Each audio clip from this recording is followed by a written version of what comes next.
Facebook. Muito bem. Vamos lá? Chega mais. Podemos começar. Chega mais. Vê aí se entrou. Se tá ao Tony vivo. marcou você em um vídeo, ó. Começamos? Começamos aí, então. Muito bem, muito bem. Hoje a gente vai fazer uma parada um pouco diferente. A gente está usando o celular e ao longo dessa semana e da semana que vem a gente está percorrendo alguns lugares e conversando com algumas pessoas. Porque no dia 23, às 19 horas e 28 minutos, eu vou repetir isso exaustivamente, nós vamos ter uma conversa sobre pausa, autocuidado e lutas. É um tema que tem nos interessado bastante, como nesse momento de país e das coisas acontecendo, a gente é engolido pelas lutas todas e não há separação entre o que a gente faz e quem a gente é. E nessa jornada, Carol Pires e eu estamos percorrendo para conversar com algumas pessoas, certo, Carol? Certo. Quem é o nosso convidado de hoje? Quem você... Já diria minha mãe, quem é você na fila do pão? Conte. Vamos lá. Boa noite aí. Eu sou o Enivo, sou artista, grafiteiro, muralista, galerista. Isso. Nasci lá no Grajaú, Zona Sul, né, bairro de muitos amigos especiais aí que conheci através do grafite, convivo até hoje. Sou sócio da Sétima Galeria, pinto uns rostos negros na cidade, os nequimbas, cabelão black, né, traço esfumaçado preto. Faço isso desde 1998, já há 20 anos. É a prática que eu mais faço da minha vida, que é fazer grafite, pintar, desenhar, propagar essa ideia. E é isso, sou um devoto da arte e é isso que eu penso, isso que eu multiplico todos os dias. Uma pergunta que eu acho que é sempre forte assim para mim nos começos das conversas, Enivo, é o que você faz, por exemplo, quando você não está fazendo isso que te alimenta, assim? Quais são as outras coisas que você faz para dar uma centrada, digamos assim? Eu sou muito focado no campo espiritual, né? Em primeiro lugar. A gente já praticou, estamos devendo isso, mas praticamos muito yoga aqui, né? Tinha um professor, o Dira, que vinha aqui 2 vezes por semana e dava essa aula pra gente, então foi algo que a gente aprendeu, os asanas, algumas sequências que foi muito bom, né? E o yoga pra mim é assim, eu gostaria de praticar mais, mas é algo que ampliou muito, assim, né? A concentração, né? Tudo mais. Eu gosto também de, por necessidade, na verdade, né? Quando a gente fala dessa pausa, de tudo isso, né? Então, eu sempre fui muito correria, assim, desde moleque sempre trabalhei para ajudar em casa, para fazer uma missão, e aí depois já, né, entrei na faculdade, comecei a dar aula, tinha que trabalhar para pagar a faculdade, depois eu tinha que trabalhar para ajudar, né, minha mãe, né, em casa, ela pôde trabalhar para cuidar da minha avó uma época, então sempre foi muito atropelado, sempre tive que trabalhar muito, seja do que for, para poder garantir o sustento, pagar um aluguel, ajudar minha família e tal. Então sempre foi tudo muito atropelado. Então, de um tempo para cá eu tive um pouco mais dessa pausa, né? Isso eu percebi que acarretou em outras coisas da minha saúde também, saca? Ficava dia sem, né, noite sem dormir, claro, trabalhando, pintando, fazendo, dando aula e vai, e a mente não parava. Então, de uns, né, 10 anos pra cá eu conheci o ayahuasca, né, então tive essa possibilidade, essa oportunidade, e isso foi trazendo também meus momentos sagrados, né, porque a pintura pra mim é um momento sagrado desde já. Eu estar pintando, eu estar realizando uma obra de arte é o meu maior lazer, porque eu ainda mesmo vivendo da arte já há muitos anos e fazendo isso sempre, eu vejo que a pintura mesmo é um momento que eu, terminei minhas missões da galeria, meus trampos, encomenda, né, e-mail, agora eu vou pintar, né? Então a pintura ela ainda carrega o lado do lazer. Eu andei durante muito tempo de skate também, é um esporte que eu mais gosto, andei de skate Comecei bem menino, também em 98, andei uns 8 anos de skate muito, e aí conforme tive hernia de disco, né, zoei minha coluna com tanta queda, tanto pular muro, pular escada de skate, fazer tudo isso aí, deu uma detonada, então com 18 anos eu tive hernia de disco. Isso fez com que eu passasse esse processo também de dar pausa, mais uma vez, porque eu tinha que parar, então na época resumi as cores da minha pintura para poder levar só uma sacolinha com preto e com branco, não podia levar peso. Fui adaptando algumas situações, fui entendendo, achando, me acostumando com a situação, achando que, eu tenho uma doença, isso não vai curar, eu vou levar isso pro fim da vida, quem sabe daqui a 10 anos eu vou estar paraplégico. Então, eu sofri muito com essa coisa da coluna, né? Então é uma coisa que trouxe a pausa, mas uma pausa forçada. E aí eu sempre forçava isso, e aí acarretava, piorava. E aí eu conheci a Elisa. Já há 1 ano e meio eu estou fazendo um tratamento com ela, através de acupuntura e suco verde, suco de hortaliça orgânica. Então, isso foi onde encontrei a cura, eu estou nesse processo. Então eu faço acupuntura 1 a 2 vezes por semana com ela e tomo esses sucos de hortaliça, que na verdade é uma cesta de orgânicos enorme, que eu tiro, faço 4 garrafas dessa, levo 2 horas, 2 horas e meia por semana fazendo esses sucos.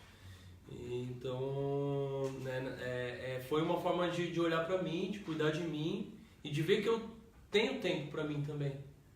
Porque é um tempo, né, antes disso, antes de passar esses processos, pra ficar 2 horas na cozinha fazendo um suco amargo, eu não ficaria. Então a gente vai descobrindo também essa magia, nosso poder, nossos tempos. E aí que é a minha meditação, né? As 2 horas que eu tô ali fazendo um suco, eu tô meditando, tô fluindo, tô respirando e tô tomando um suco que ele em 5 minutos tá nas células, né? Ele vai pro sangue direto e ele cura, ele, né, limpa a mente, ele traz só benefícios pra minha vida. Né? Então nos momentos que eu tenho eu faço isso. Vou visitar minha família, que também tá muito ligada à cura também, assim, né? Minha mãe, minha avó, meu padrasto, vou lá encontrá-los, vou lá visitar. Que também é uma relação, às vezes na corrida do dia a dia a gente esquece da nossa família, né? Nossa família é nossas origens, né? Então minha mãe, né, a periferia, os lugares que eu frequento, eu gosto de estar indo, né?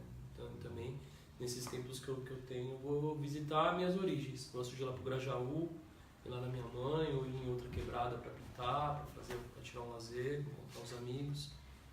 Eu queria fazer uma pergunta que, assim, né, o grafite, a pichação, é um universo, né, que falam muito do vandalismo e tal. E é muito, pra mim, o que é mais curioso quando eu conheci o Vini, toda essa estrutura, né, iluminada dele, é como que um rolê de rua, né, que é isso, você tá ali expressando alguma coisa na rua, né, fazendo com que as pessoas consumam aquilo, e é um pouco raivoso até isso, né, como consegue equilibrar esse momento, né, de ir lá, marcar alguma coisa, mas ao mesmo tempo eu ter esse equilíbrio, né, como que é isso, porque geralmente é isso, o homem é difícil de dizer, não, preciso parar, preciso me cuidar, já tem esse processo, e o homem que faz trampo na rua, picha, grafite e tal, como que foi isso, assim, em relação às outras pessoas, né? Tipo, nossa, que pessoa muito equilibrada, sai daqui, né? Não sei se teve algum tipo de processo como esse. Então, na verdade, é válvula de escape, né? Porque eu já sou super zen, tô sempre calmo, tranquilo, tentando manter também essa tranquilidade em diversos aspectos e momentos, oscilações temperamentais, né? Oscilações psicológicas, né, meu? Então tentar manter a calma, manter a tranquilidade, né? Oscilação financeira. Então, para eu manter a calma mesmo é pintando na rua. Eu vejo que assim, e são tempos, tem época que é um vício mesmo, que eu tô pintando todo dia, fazendo vários e tal, naquele apetite. E às vezes acontece alguma coisa, uma situação, eu tomo um enquadro, né, assino, eu tomo um processo, aí eu dou um tempo. E aí que esse tempo abre portais para outras coisas, outras atuações. Mas pintar na rua pra mim é a válvula de escape. Tem gente que joga bola, né, joga um futebol, tem gente que vai fazer uma luta, uma arte marcial. Tem gente que sai na rua pra arrumar briga mesmo, pra extravasar, né? Tem gente que bebe, então cada um tem sua forma de extravasar. Minha forma de extravasar é fazendo um grafite, um tag, um picho, colando um sticker ali, comunicando com a cidade, a forma de eu existir e a forma de eu extravasar. É o meu lado, às vezes são algumas sombras minhas, que daí eu solto na rua, né? E assim, com isso a gente vai conversando com a sociedade. Sim. A Carol falou sobre esse negócio do homem, né? E essa é uma pergunta que você estava falando, eu já fiquei pensando nisso, né? A minha sensação, a partir das relações que eu tenho construído dentro do campo da educação e comunicação, que é onde eu estou, é que, de um modo geral, nós homens temos uma dificuldade muito grande de assumir esse lugar da fragilidade, porque o termo é esse mesmo, da vulnerabilidade, né? Por uma série de motivos, assim. Nesse circuito onde você anda, que é o circuito da arte, e olhando até para a sua própria experiência, tenha um caminho parecido, é isso mesmo, assim, a gente tem um pouco mais de dificuldade, você também, de alguma maneira, teve um pouco de dificuldade de ter parar, pensar um pouco sobre você, sobre como que você está no mundo. Eu sempre fui muito filosófico, né? Então, e sempre fui muito sensível. Então eu sempre andei na quebrada, andava lá de skate, né, com a galera, fazia grafite, pulava nos picos de pichador, sempre colei né, sempre fui fã, assim, e sempre vivi a cultura de rua, desde moleque. E uma coisa muito interessante é que eu fui criado por um tio homossexual. E o skatista, o grafiteiro, sempre foi muito machista, sempre, né, aloprou e tal. E pelo meu tio, né, esse tio, né, já falecido, né, o Walter, que me levou à primeira revista de grafite, que me levou nos primeiros bailes, que era amigo do Tai de DJ1, amigo dos caras Só Pra Contrariar, Negritude Júnior, todo um lance, né, uma função, né, envolvido com um lance black, assim, abriu um campo muito grande para mim, e isso fez com que me tornasse realmente mais sensível, porque eu não fui criado por pai, né? Meu pai saiu fora cedo, 1 ano de idade, já se separou da minha mãe, mal ia me visitar, assim, né? Embora eu tenha um carinho, respeito, né, tal, mas na minha infância não foi nada presente. E eu fui criado por uma avó, a mãe e um tio homossexual. Então o lado feminino sempre foi muito aflorado em mim, sempre entendi muito o lado feminino, né? E cresci numa sociedade machista pra caramba, tá ligado? Que me incentivava a lances mais frios, mais fúteis, né? Mesmo por parte de pai, sabe? Né? Um lance mais machista mesmo. Sempre fui incentivado a isso. Tem resquícios machistas mesmo tentando não ser, assim. Mas assim, isso trouxe muita sensibilidade, esses contatos, né? Meu tio, né, apresentava os desenhos, apresentava as coisas, minha mãe e tal. Então minhas referências foram mais femininas, assim. Né? Então tá aí um lado mais delicado, mais sutil, né, do que do homem. E esse rolê, né, de vir de uma quebrada e atravessar o mundo, né, com uma coisa que você acredita e que ao mesmo tempo tem críticas, por exemplo, já saiu em matérias do SBTV, tipo, tralha te xingando, né? Uhum. Como que você lida com essas questões, né? Ao mesmo tempo que é um trampo que te leva pro mundo, ainda tem pessoas que te puxam para baixo, né? Como manter esse equilíbrio, assim? Então, isso vai acontecer em qualquer campo que a gente escolher ter destaque, né? Então, e eu caminho pelos dois lados, né, desde um lance de muralismo, um trabalho encomendado, uma coisa mais elegante, mais bonita, mais decorativa, até o hardcore mesmo do grafite pichação extremo, que já me envolvi em alguns aspectos bem fortes aí, né, meu? Né, olhar por nós, né, gente? Então, são dois lados e a gente tem que estar preparado para os dois lados, né? Porque ao mesmo tempo que tá um ponto de agradar, de alegrar, das pessoas consumirem, tá no outro lado da gente protestar, da gente colocar nosso rolê na rua, nossa cara, independente de autorização ou não autorização. E a gente tá para isso aí, né? Mas é isso, a mesma mídia que te coloca lá em cima, o mesmo canal, 2 dias depois está te colocando lá, mostrando você sendo algemado e colocado no camburão. Então, basta a sociedade, o telespectador, as pessoas também começarem a dosar isso, né? Porque elas acreditam no que a mídia fala. E, de repente, né, o que a mídia está dizendo, né? Mesmo, né, 2 dias o cara está pintando um mural, 2 dias depois o mesmo nome, o mesmo desenho, o mesmo tudo é um marginal que está sendo preso. Então, eu acredito que tudo isso é Ibope, né? Se o lance da rua mesmo é Ibope... Participação especial. Se o lance é Ibope, a gente está cumprindo o nosso papel, né? Tá fazendo, né? Bendito, às vezes maldito, como sempre falado. Então, é nosso campo de atuação, né? Eu hoje nem procuro nem associar mais o meu trabalho como uma luta. Eu associo como atuação, eu sou atuante, né? Eu tô atuando, né?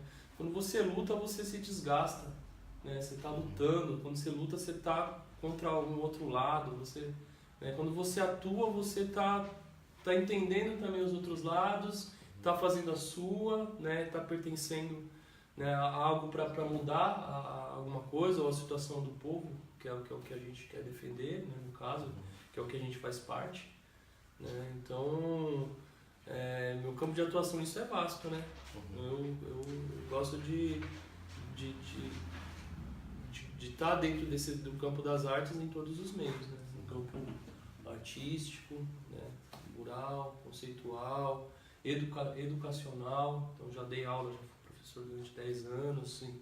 Hoje, né, muitos alunos meus são professores, tem espaços galeria, tem espaços de arte, né, no Grajaú, Zona Norte, Zona Leste. Então são frutos, né, disso aí. Então é espelho, a gente mostra a gente dá exemplo com as nossas atitudes, né?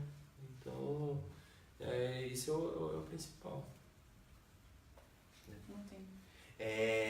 Eu tava pensando aqui, uma coisa que sempre chama muita atenção, principalmente para a nossa geração que está muito online, muito conectada, como lidar com esse negócio da autoexposição, uma exposição excessiva, assim, né? De ficar muito tempo presente nas redes, né? Outro dia eu vi um texto que chamou muita atenção, que falou que a nossa geração vai ser a primeira geração que não vai ter direito ao esquecimento. A gente não tem direito a ser esquecido, porque tudo está registrado desde o começo, e diferentemente dos nossos pais, dos nossos avós, que saíram do analógico para o digital, uma parte considerável de todos e todas nós já chegou no digital, ou seja, tem gente, eu conheço várias pessoas, que os filhos e filhas já têm perfil quando eles sabem que vai nascer. Fico pensando o que isso vai, entendeu? Antes de nascer já cria uma linha do tempo, muito Black Mirror, né? Total. Fico pensando, como lidar com isso? O que você pensa um pouco sobre isso? Essa coisa de ficar, de não ter direito ao esquecimento, eu acho que exatamente. Essa é a viagem. A internet, ela é uma faca de 2 gumes, ela é perversa até, né?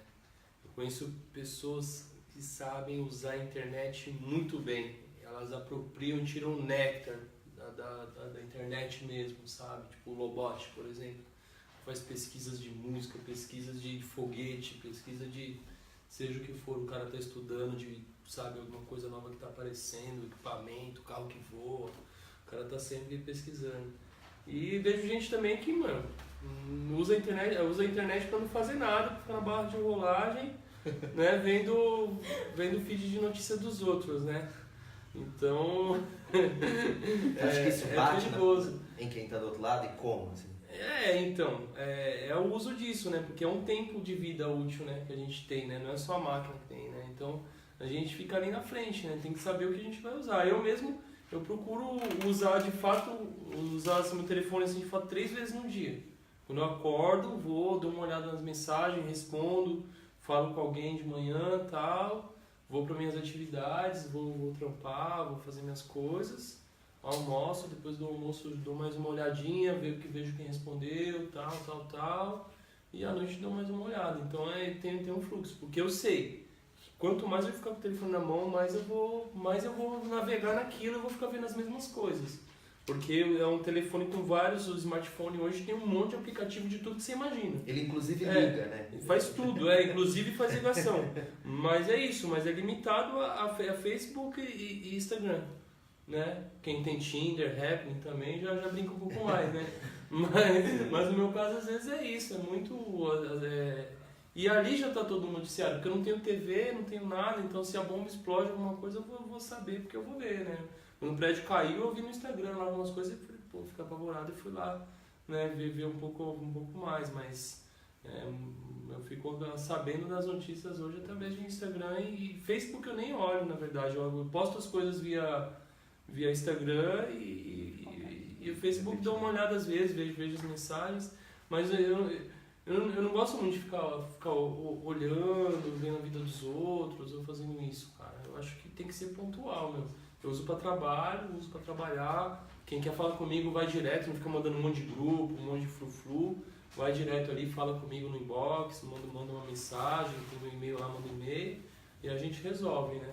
Se quer conversar, quer uma entrevista, quer comprar uma obra, quer um conselho, a gente já resolve logo ali no direct, numa parada. Sou bastante atencioso com as pessoas que me procuram, que falam do meu trabalho, que querem, né, tem curiosidades e tal, querem começar a pintar, né?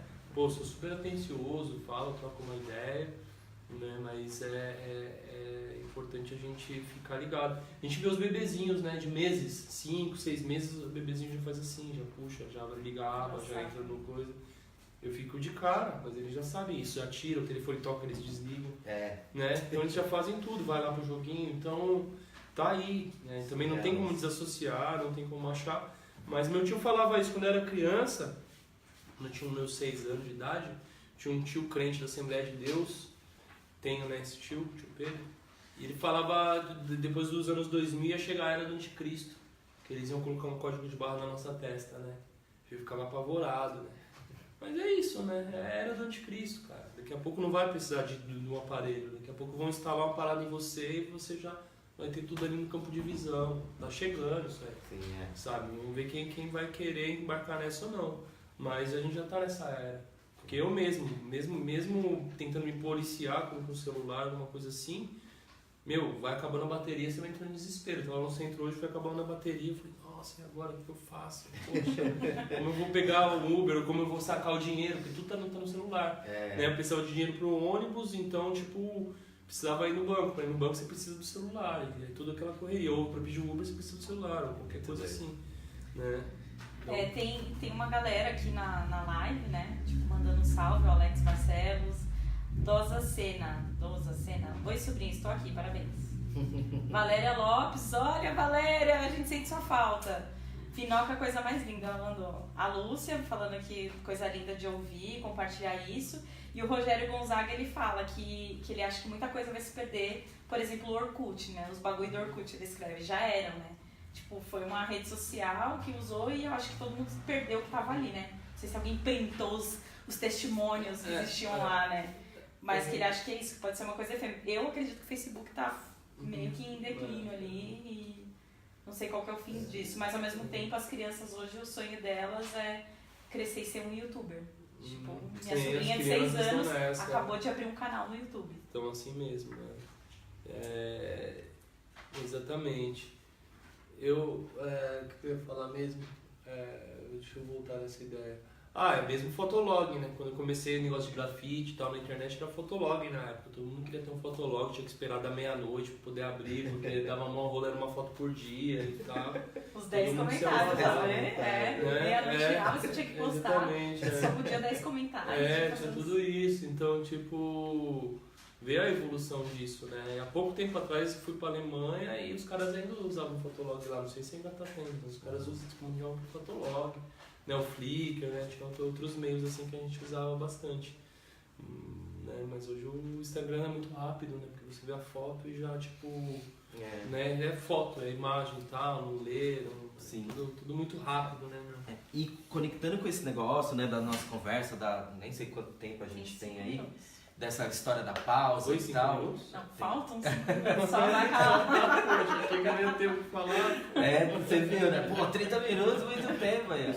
Mas eu fico pensando nessas redes todas, né? Ontem a gente conversou bastante com a Mari Watanabe também, né? Que trouxe também a leitura dela como psicóloga para isso tudo.